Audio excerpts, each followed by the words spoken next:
Get a CFP as a second career. So I'm going to read an email I received from a man out of Maryland. 56-year-old, this guy, he's debt-free. He plans on retiring at the age of 60, so that's 4 to 5 years from now. My wife, also debt-free.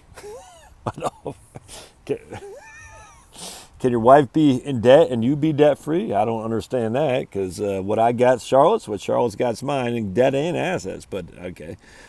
She'll retire in 8 years at the age of 62. All right, gotcha. So his wife is 2 years younger than him, I think. Yeah, all right. And will be set financially at retirement. All right. He's been a DIYer with his retirement planning. I wonder if he's assuming DIY for retirement planning is synonymous with investment management, because they're two completely different things, but be it as it may. And I thought about a second act as a retirement planner. Would getting a CFP certification be worthwhile? This would involve 2 years of full-time employment in the industry to get certified, then a transition to part-time. What advice do I have for an older person looking to get into work as a retirement planner? To get experience. Don't give a crap about your CFP. Don't give a crap about fiduciary. Every now and again, I'll get someone to say, they're interested in, working with me. And they'll say, the first thing they'll say, are you a fiduciary? The first thing I do is delete it.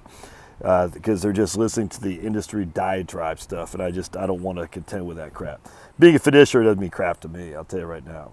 Being a CFP, in of itself, it's not a bad thing to have. I mean, I'm not saying you should not pursue it, but why bother, man? So there's a guy in the live stream the other day who I was ragging on a little bit, some fatherly love or brotherly love, tough love.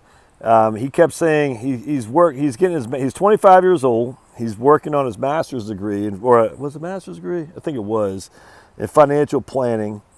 And he's going to, and at the same time, he's going to CFP. He says, what other designations should he have? I was like, dude, enough of the designation stuff. We don't need more designations.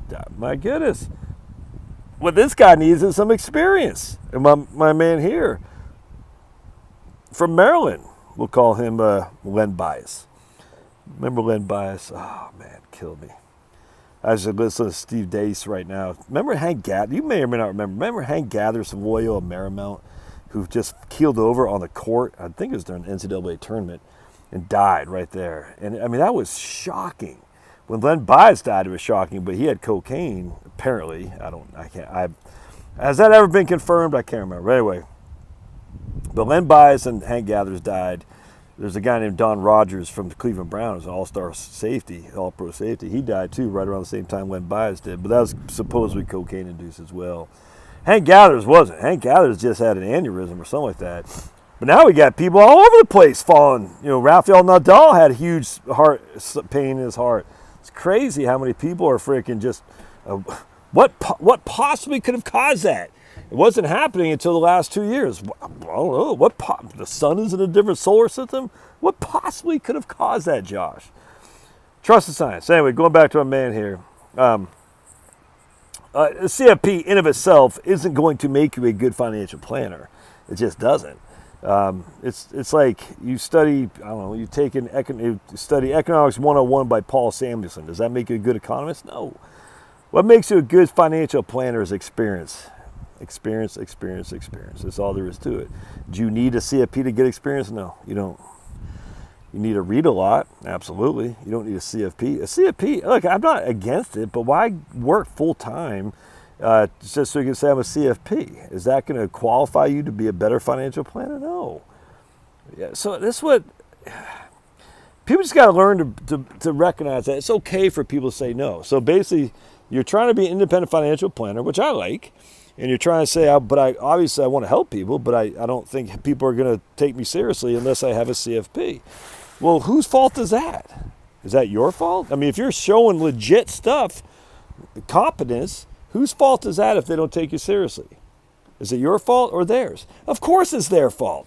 Who gives a rat's behind? What I mean by that is you're the one who's got to say, look, this is why you need to hire me. Because this, that, and the other. If they say, are you a fiduciary? Well, delete. If they say, are you a CFP? Oh, delete. That's what you do. Well, that has nothing to do with anything. Being a fiduciary or being a CFP doesn't make you competent to be a financial planner. Trust me on that.